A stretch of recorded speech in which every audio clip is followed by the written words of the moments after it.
What I have noticed with sensory avoiding children that I've worked with is they often seek out proprioceptive based activities. And when I think about it enough, and I've thought about it a lot since we've been talking, is there's a connection there. So they are overstimulated by other types of sensory input, maybe movement, vestibular input. So they seek out proprioceptive input as a way to counteract that and help regulate their nervous system. They don't know that they're doing it, but as a trained therapist, I can see that connection. Or if they are avoidant, sensitive to certain textures, certain types of touch, it's typically light touch or different textures of food that they maybe don't understand how to process with their oral structures. So they seek out deep touch pressure or massage instead. I'm Rachel. And I'm Jessica. And this is All Things Sensory by Harkla. We are both certified occupational therapy assistants, and together with Harkla, we are on a mission to empower parents, therapists, and educators to help raise confident and strong children of all abilities. On this podcast, we chat about all things sensory, diving into special needs, occupational therapy, parenting, self-care, overall health and wellness, and so much more.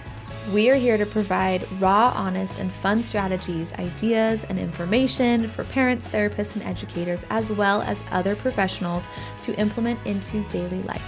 Thank you so much for joining us. Hey there, welcome back to All Things Sensory by Harkla. We're so happy to have you here today. I'm Rachel. And I'm Jessica. And today we're going to talk all about sensory avoiders. Now, sensory avoiders, we have quite a few episodes about sensory avoiders. We did an episode on sensory avoiders way back when we first started the podcast. A million years ago. And we thought it was time to kind of revamp it, refresh it, give you some new ideas if you do have a sensory avoider or if you yourself are a sensory avoider. So one of the trending words that I'm hearing a lot about on social media is highly sensitive, having a highly sensitive child, or you yourself, the adult, are highly sensitive. And we really want to break down that connection between highly sensitive nervous systems, and avoiding sensory input. Oftentimes they're the same, because if you're highly sensitive to something like sounds, then chances are you're going to avoid those sounds that make you feel uncomfortable, that cause you to go into fight or flight, that cause overstimulation. You're going to avoid them. So that's really what we mean by sensory avoider, is somebody who is easily overstimulated by a certain type of sensory input, movement, sounds, certain textures, and they're going to avoid those. And when we have those challenges that are negatively impacting our ability to get through our day, that's when we want to look at implementing strategies, implementing maybe professional help with a trained occupational therapist. So if you're a parent listening and you are going to recognize some of these signs that we're going to give you here in just a minute, you might have a sensory avoiding child, and this episode's specifically for you. But if you're a therapist or professional working with children, chances are you have some clients who are sensory avoiders, who are in fight or flight, who avoid certain things, highly sensitive. These tips are also going to be helpful for you. Now, there really isn't you are a sensory avoider, you are a sensory seeker. There's usually a mixed response, and you can be avoidant to certain input. Like I'm more on the avoidant side of auditory input, but I also seek proprioception. I seek some vestibular input. So there's really not a one size fits all here. And you can be avoidant to any of the 8 sensory senses, right? So you can be avoidant of sound, taste, touch, texture, movement, smell. You know what Tripp told me this weekend? What? Bless his little heart. He goes, Mom, I have a sensitive nose. Oh. So sometimes when I go into restaurants, I don't like how they smell. I was like, who told you that? A sensitive nose. He's like, no one. I just know. I was like, bro, what? That's what happens when your mom's an OT. But I never said that to him. You've probably said similar things to him. I've said sensitive before, but I've never, I'm really careful about not saying you have a sensitive olfactory system or whatever. But I was like, oh my goodness. So I thought that was really cool. So anyways. But does it impact his ability to go out to restaurants? It hasn't yet. So that's a good example of a sensory quirk. He recognizes that, he's affected by certain smells in certain environments, but it doesn't impact his ability to go there. He doesn't have a complete meltdown. He doesn't completely avoid. Yeah. They're still able to go do those activities. Whereas if it was true sensory avoiding, true sensory processing disorder, it would negatively affect his ability to do that. So that's really what we're talking about. Yes. So like I said, you can be avoidant to any of the 8 senses, and generally you have a mixed response. So you're not just going to be avoidant of all 8 senses or seeking of all 8 senses either. So we want to keep that in mind too. There's no, one size fits all approach here. What I have noticed with sensory avoiding children that I've worked with is they often seek out proprioceptive based activities. And when I think about it enough, and I've thought about it a lot since we've been talking, is there's a connection there. So they are overstimulated by other types of sensory input, maybe movement, vestibular input. So they seek out proprioceptive input as a way to counteract that and help regulate their nervous system. They don't know that they're doing it, but as a trained therapist, I can see that connection. Or if they are avoidant, sensitive to certain textures, certain types of touch, it's typically light touch or different textures of food that they maybe don't understand how to process with their oral structures. So they seek out deep touch pressure or massage instead. The other interesting connection that will be helpful to keep in mind is for our autistic clients. Generally, our autistic clients will be under-responsive or seek those near senses, so vestibular, proprioceptive, interoception, and they'll avoid those far senses, so the senses that kind of tell us about the world rather than what's happening inside of their body. So they'll be more avoidant to smells and touch and sight and sounds and those senses as well. So that's another important factor to keep in mind if you have an autistic child or you work with autistic clients as well. Yeah. So some other examples of sensory avoiding would be a fight or flight response when going into new or even familiar situations. If they know that, last time they went to the pool, they were overstimulated by the noise and the commotion going on at the pool, then they're going to avoid it. They're going to have a fight or flight response, a meltdown when it's time to go again. They're going to avoid certain types of movement, avoid swings and slides and climbing activities where their feet leave the ground. That's often a sign of vestibular hypersensitivity or avoiding vestibular activities.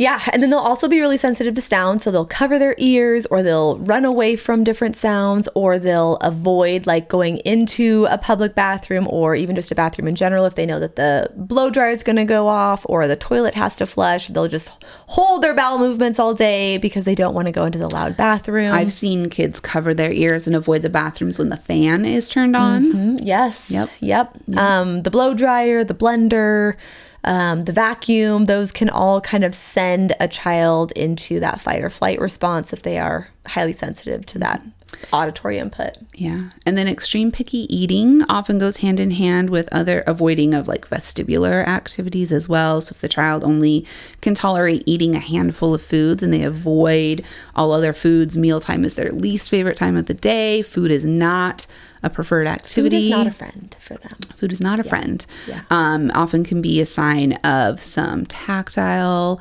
avoiding tendencies. Anytime there's feeding challenges, we always want to work with a trained feeding specialist to, look at any underlying conditions like a swallow deficit or oral structural challenges. But if it's a sensory thing, then it's a little different. Yeah. And the last example today is a child might get really overwhelmed or really distracted in busy environments. They might really get overwhelmed or even avoid crowds or just different environments and locations that there's a lot of commotion and there's a lot happening. I mean, I personally sometimes feel that way too. You go into a store or you go into a mall and there's just people moving, there's things to look at, there's just a lot for your sensory system to have to process and modulate. And sometimes you're just like, you know what, I'm not going to do it. I'm going to have a meltdown instead. Because that's a choice. Yeah. Okay, maybe I don't It's not have a meltdowns, choice. but I at least have the strategies to regulate my nervous system. Okay, so that's what we want to give you next, are Yeah. some tips and strategies. If you have a child who's a sensory avoider, if you're working with sensory avoiders, first tip is to look into a therapeutic listening program to incorporate into the daily routine. Our favorite is from Advanced Brain Technologies. Really, these therapeutic listening programs have acoustically modified music that you listen to for a certain amount of time every single day. And the idea is that it changes your brain. And it helps your brain process sensory input more efficiently, more effectively, to try to get you out of this state of fight or flight. What's the one that you've been doing? Vital Neuro. Vital Neuro. But it's also a part of it, Advanced Brain Technology. And that's for kids 7 and up and adults. It's neurofeedback training. I really like it because it has like the EEG monitors on the headphones. So the music adapts based on how your brain is actually responding to the music, which is really cool. I've also done the Safe and Sound protocol. I've had clients and family and friend do the Safe and Sound protocol, which is another good one. And that it's a shorter program, but you listen to the music for a longer duration. So you listen, an hour in the morning, 30 minutes in the morning, 30 minutes at night, something like that. And the music, it sounds like you're underwater. It's kind of wild. Have you listened to it before? Have you heard it? It's freaky. I like it. Oh my goodness, of course you would. I'm pretty integrated though. Just have to remind me. So that's a good one. Vital Links is another one. Therapeutic listening. So those are some of the common ones that we'll use and we'll recommend and we've had good results with. But that's a great way to like regulate and kind of work from the inside out rather than, maybe putting a Band-Aid on the situation and avoiding, loud noises to begin with. So we can really work on it from the inside out with those therapeutic music programs. Yep. The next one is to use proprioceptive input before, during, and after activities that cause sensory overload. So if you're going to the grocery store and you know that the grocery store is very difficult for your child because of all the bright lights and the sounds and all the people moving everywhere, you want to create like a sensory diet that's proprioceptive based to do before you go to the store. Use some proprioceptive strategies in the car while you're driving, and then make sure you have a plan to decompress and provide those strategies after you get back from the grocery store. Yeah, we always say when in doubt, prop it out, right? Because that is what's going to regulate the nervous system. So any proprioceptive strategy that you can include is going to be helpful. Yep. The next one, just make sure that you're following their lead. You're going at their pace. We're not forcing children to do things that are going to send them into fight or flight. We're not forcefully going to make them do these activities to try to get them to modulate the sensory input a little bit easier. We're not going to, cover them from head to toe in shaving cream because they hate shaving cream and they need to learn to figure it out and be able to handle it. Jessica's cringing over here. No, that's not the therapeutic approach that we're going to take here. We just want to make sure that we are listening to them and allowing the child to advocate for their needs. And we're having that healthy balance of the just right challenge, pushing them, but not pushing them too far. Yeah, I was talking about this with a parent recently in regards to feeding and introducing food to their child who has a very limited food rapport. And the conversation was, how often do you present cucumbers at a meal or a snack? And the response was, well, he doesn't like them, so I never present them. And I said, okay, well, what we want to do is if this is a food that you want your child to eat, we need to be introducing it on a regular basis. So it's not new, it's not scary, it's just something that's there, and your child can help prep the cucumber. They can put a piece on their plate, they can throw it away, but it's not something that's ever just completely taken away because they don't like it. It's more, how can we incorporate this item that is a challenge for your child in an easy to tolerate, easy to manage way so it's not scary. Exactly. So that's an example. Another favorite strategy is to create a cozy corner or a safe sensory place, just a safe place away from all of the commotion in the house, in the clinic, in the classroom, with tools that the child can use to regulate their emotions. So this is something that you'll want to teach and introduce at a time when the child is regulated and they're calm, rather than, them being in fight or flight and they're out of control and they're in the red zone and you're like, okay, here's this great calming corner, go use it, use these strategies. And meanwhile, they're like ripping out their hair and they're extremely uncomfortable. We're not going to do that. We're going to set them up for success. We're going to teach them. We're going to have visuals set up. We're going to have an outline of things that they can do. Shop Gifts of Joy, as we interviewed her, the owner, on our podcast, she has a great kit that's already pre-made with some visuals and some tools in there that you can set up. But you want to make sure that you teach the child how to use this sensory calm down corner at a time that they're not dysregulated. That way, when they've come home from school and they're losing it, you can help guide them to their sensory corner, take a little break, get their body regulated, and they can start using that tool independently. We do have a YouTube video that teaches you exactly how to make a sensory corner. We give you examples and we walk you through the process of making a sensory corner in your house for your child. So we'll link that in the show notes. Yes. Yep. All right, tip number 5 is to use an emotional intelligence program to help teach your child about their feelings, their emotions, how they're feeling when they are overstimulated, how they feel when they're happy and calm, and how they can feel happy and calm throughout the day, what sensory strategies they can use, how they can use other strategies when they're feeling overstimulated. My favorite that I use all the time in the clinic is the zones of regulation. It's very simple, it's color-coded, and it's a really great introduction to, I'm in the green zone right now, I'm happy, I'm calm, my body moves faster when I'm in the yellow zone, when I'm in the red zone, I'm screaming and crying. And then once you're able to help your child identify those emotions and situations, then you start implementing the strategies. So, Yep. So with that, lots of strategies that you can use, lots of strategies that you can implement.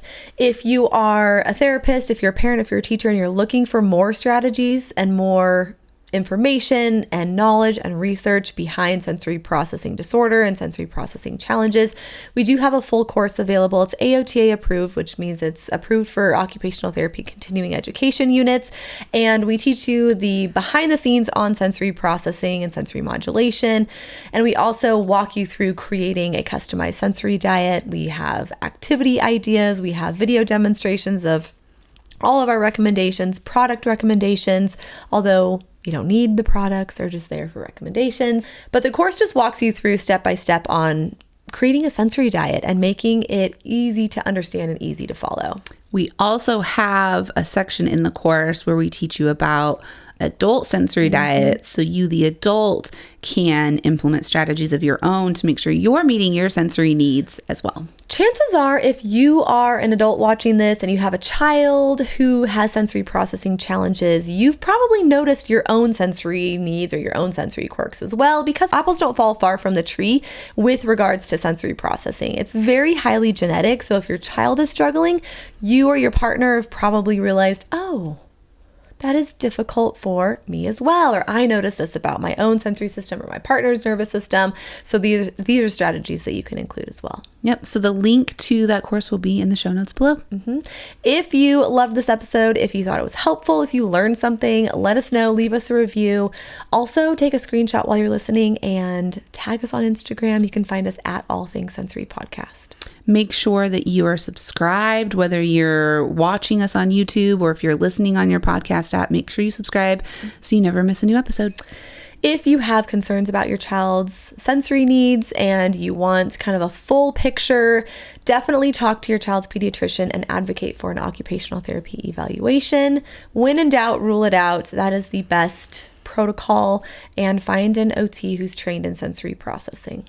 Yep. Okay. With that, we'll be back for another episode next week. Okay, bye. Thank you so much for listening to All Things Sensory by Harkla. If you want more information on anything mentioned in the show, head over to harkla.co/podcast to get the show notes. If you have any follow-up questions, the best place to ask those is in the comments on the show notes, or message us on our Instagram account, which is at Harkla_family or at All Things Sensory Podcast. If you just search Harkla, you'll find us there. Like we mentioned before, our podcast listeners get 10% off their first order at Harkla. Whether it's for one of our digital courses or one of our sensory swings, the discount code SENSORY will get you 10% off. That's SENSORY. Head to harkla.co/sensory to use that discount code right now. We are so excited to work together to help create confident kids all over the world. While we make every effort to share correct information, we're still learning. We will double check all of our facts, but realize that medicine is a constantly changing science and art. One doctor or therapist may have a different way of doing things from another. We are simply presenting our views and opinions on how to address common sensory challenges, health-related difficulties, and what we have found to be beneficial that will be as evidence-based as possible. By listening to this podcast, you agree not to use this podcast as medical advice to treat any medical condition in either yourself or your child. Consult your child's pediatrician or therapist for any medical issues that he or she may be having. This entire disclaimer also applies to any guests or contributors to the podcast. Thanks so much for listening.